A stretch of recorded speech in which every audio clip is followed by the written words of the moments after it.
One of the girls inside McDonald's working behind the register asked me what I was doing because she noticed they kept coming in a lot and writing all this stuff on the back of the pad. And I told her I'm doing the mini-size mini McDonald's thing, you know, basically. And she said that she lost 20 pounds working at McDonald's in the last 2 years that she's been working here. I thought that was amazing. It's a good puppy, isn't it? Is that a good pup?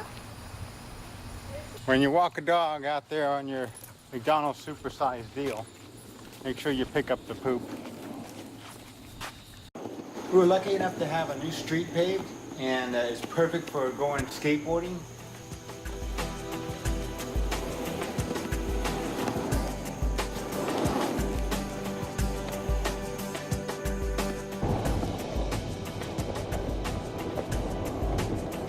I didn't know this, but you can get hotcakes anytime during the day at McDonald's. You don't have to wait till morning. If you wanted to gain a lot of weight really quick, what would you do to gain that weight? Eat a lot of candy. If you want to go on a diet and lose weight, you definitely would not be going to fast food restaurants to do it. What I'm mainly trying to prove is by eating McDonald's and eating everything according to the rules, would I really lose weight or gain weight? My suggestion would be to form a support group, join some clubs, anything that you can do to stay active. You definitely don't want to do it on your own. It's a lot of work to try to stay motivated, trying to lose weight on your own. It's a lifestyle change. You have to actually decide what foods are good to eat and what's going to help you and what's going to hurt you, and stick to it. You probably have a couple of exceptions here and there because you want to live a life.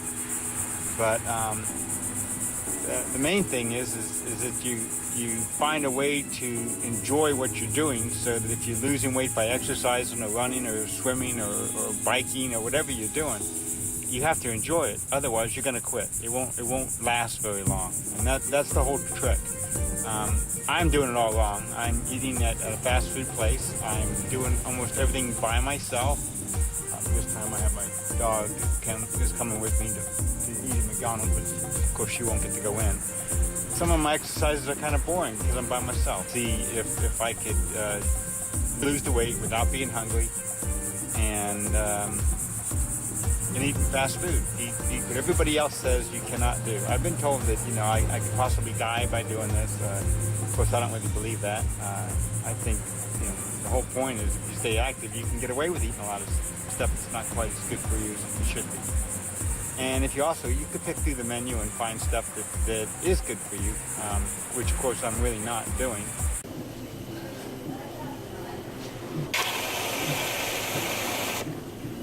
But I'm gonna pull-up bar here, and I haven't tested my pull-ups in a while.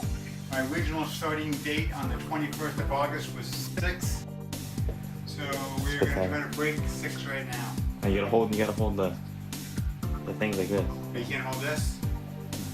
Yeah, you can. It's got Okay, go for it. Your brakes, you over 20 what?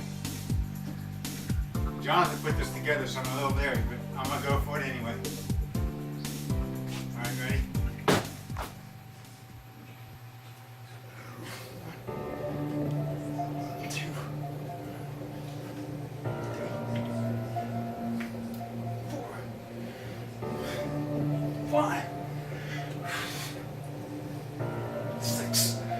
Gotta get this one, big guy. Gotta get this last one.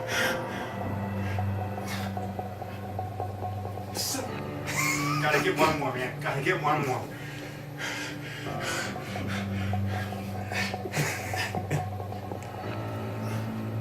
I'm gonna count that. A little wiggly, but should I go for 9? Let's go for 9.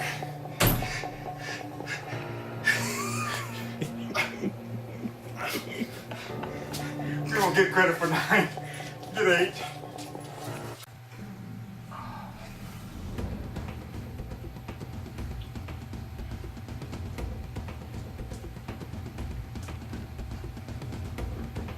One more to beat the old.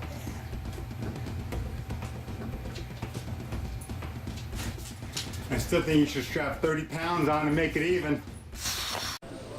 I was just given this nutritional fact guide from McDonald's by one of the people at the counter.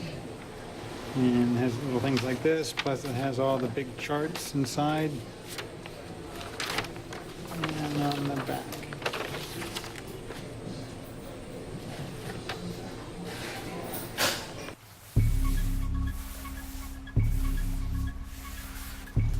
met a couple this morning at McDonald's, and they were reading the calorie chart on the back of the menu.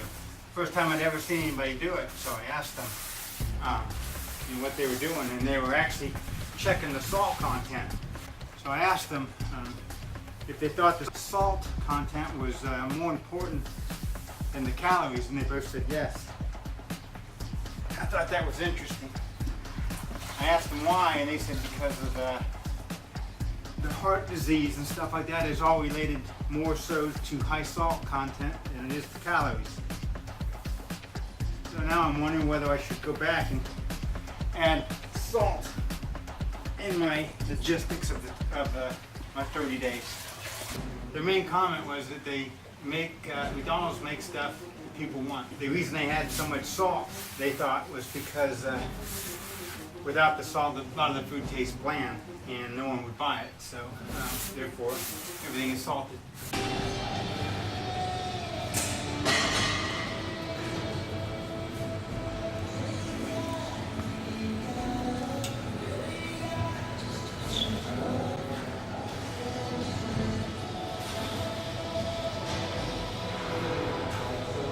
I just got Morgan Spurlock's book, Don't Eat This Book, and I just started reading it. And the very first page, it's kind of interesting. He starts off talking about, warning labels on things. One of his big, I guess, his biggest claim to fame right now is that he's the #1 person in charge of probably making people put nutrition charts in restaurants. Because of his documentary Super Size Me. But anyway, I just think it's ironic. He talks about, warning labels, having to put them like, keep your feet and hands out from underneath lawnmowers, or don't take a bath when you, got your blow dryer on. I just think this is neat. Like most of you, I find many of these lawsuits pointless and frivolous. Spurlock also goes into great detail on how people knowing that there's something wrong will ignore it. They ignore warning labels. It has no effect. He goes to talk about how his parents smoked, his grandparents died from smoking, and his parents didn't stop smoking, despite the fact that it was labeled right on the package, don't smoke, it's hazardous for your health. Basically, he is saying, Spurlock is saying in this book, that even if you were to put a label on something to say don't do it, people are going to do it anyway. So if you say on a warning label, nutrition label, people are still gonna eat food that's bad for them. In the documentary, they talk a lot about McDonald's